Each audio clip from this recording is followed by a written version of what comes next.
ऋषिका बोल, काय काम आहे रे? ओ काकू, घरात ते उद्या सगळं बाहेरच विचारायले. हे अगोदर सांगते हा, घरात बिरात यायच्या पहिले मी वर्गणी बिरगणी काही देणार नाही हा, मागायची असेल तर.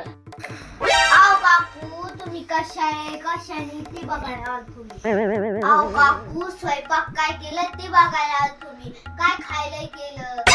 मागच्या गलीमध्ये भंडारा होता ना, तिथे आम्ही सगळेजण खाऊन आलोय. अरे तुला माहिती नव्हतं का तिथे भंडारा आहे? तिथे खूप मस्त जेवण होतं. आओ काकू, मला उशिरा समजलं माहिती का? मी आता बघून आलो, पण ती दोन लोक भांडे घासत होते आणि खरकट फेकत होते. रे रे रे रे रे रे. काम जगाचा सोडून तुझ्या दारावर आलो बाई.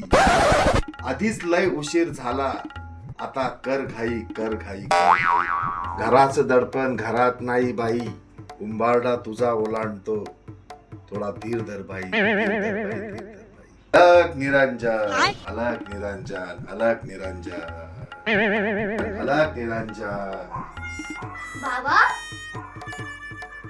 काय तेजस्वी रूप आहे या बाळाचं. ऐकावे जनाचे, करावे मनाचे, आणि ही पोर आहे लय गुणाची.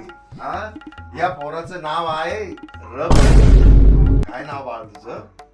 ऋषी. बाबा बाबा बाबा, सगळं जाणता आहे आम्ही, सगळं जाणतोय. तो सांगणारा आहे, तो सांगणारा. मला त्यांनी सांगितलंय सगळं. मी काही ज्ञानी नाही. उठ बाळा, उठ उठ. काकू, बाबाला मोठी चमत्कारी. या बाबा, या या, बसा ना, बसा बाबा, या बसा.